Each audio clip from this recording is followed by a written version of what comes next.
What's up, guys? It's your favorite offensive madman here, Kyle Robinson, back for part 2 of the Foundry overview that is occurring in the series Warframe Like a Real Boy. Your reception to this series has been super awesome, and I appreciate you guys very, very much. I am slowly but surely adding more and more things to this series. I don't know how long it's going to go, but we'll see. So, in today's video, let's talk a little bit about gear construction, uh, some fishing and mining construction equipment, how to get your resources, how to find the ones that you specifically need, um, how to check your amount of blueprints, um, how to speed up. We're going to go a little more into how to speed up the builds with platinum if you so choose to do so. But the big thing I want to focus on toward the end of the video is your prime blueprints, and the reason that is because primes are such a huge part of the weapon process in this game that I feel like they need to be addressed. So that said, let's jump right into this. First off, let's open this Foundry window here, and let's look at the gear construction. And what it means by gear, as you'll see, is your ciphers, which you use to auto unlock things, your energy restores, your ammo restores, your shield restores, things that you don't feel are super necessary. Um, until you get into some of your open worlds and whatnot, and those things become very necessary as you get into those open worlds. So those are some of the big ones, and then you have your specters, as you can see, different ones here. The specters are essentially deployable combat buddies, I guess is the best word for it. They all do different things, and if you hover over them, you can see deploys a Shield Osprey Eximus unit to fight for you. Um, each of these have their own style about them.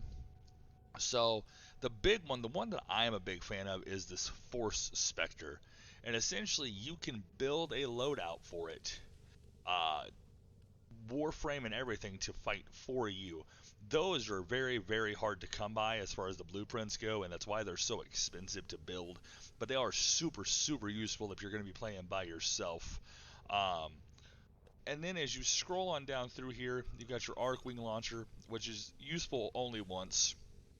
Um, these disruptors and whatnot are really it's a very weird thing.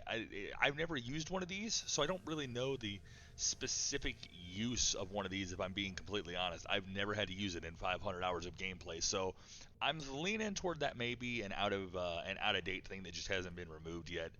Um, so that's mainly your gear here, and there's other pieces of gear that you can pick up and equipped, and as such, you're able to really kind of get in and build yourself kind of your own character and how you want to play. Um, so with that said, let's bounce over here. I went the wrong way because I suck. So let's bounce over here to the fishing and mining stuff. That's another one of the big ones I wanted to kind of talk about. A lot of this now is actually, believe it or not, out of date. I found this out from a buddy of mine who is in the process of was in the process of learning the game in the beginning. So he basically went in and discovered that um, you can't really build any of the bait or anything for fishing anymore. You have to buy it all with a rep, which, as I discussed last time, is something that I will talk about a little more in depth in a different video. Um, mining equipment, as far as I'm aware, mining stuff is still buildable. The way the mining stuff works, and let's focus a little more on this, as you get into the open worlds and you mine gems and things of that nature, what happens is you get these raw materials that you can then turn into um, actual gems, the smooth plasmin, the Escher Devar, the Heart Noctral, and these things are used for builds of certain weapons and certain warframes from a particular expansion. Um, and all of these are very simple to build as far as like your actual thing goes. So like on this one here, it's 3 of the Theist. So you just take 3 slice and it converts it, essentially is what it is. It's a conversion thing, just so you have to mine and things of that nature. The other big one is this miscellaneous thing. Now, the miscellaneous thing is actually extremely useful, for if nothing else, for this here, which is your detonite injectors, your mutagen masses, which are here, and then your feldrons. All 3 of those things are things that are going to be very useful to you as you progress and learn to build new frames and new weapons that require those things. And because of that, you will need the ability to build these, and you can get these blueprints from the dojos, labs and stuff, their corresponding labs.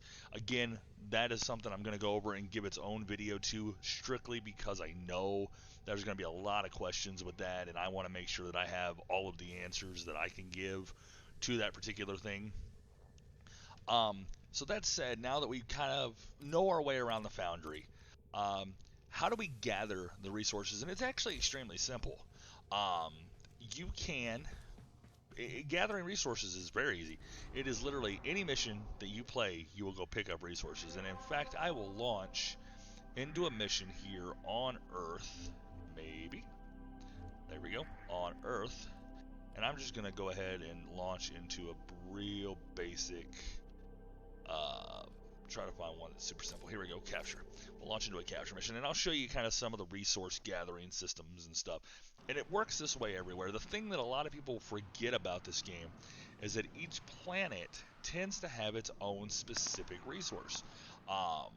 Now, if you guys want, I can do a breakdown of where each resource is found on each planet, because it is really that intricate. Earth has its own unique resource. Mars has its own unique resource, and all the way down the board, they're all kind of unique in their own way. So basically, all you have to do is run over them. Warframe gives you a vacuum, which is kind of nice. So you have the option to just run in, and I'm going to do this real quick so I can jump back into the remainder of this video here. There we go. That was the thing. So you see down at the bottom, it says 51 credits. Boom. Affinity just went up.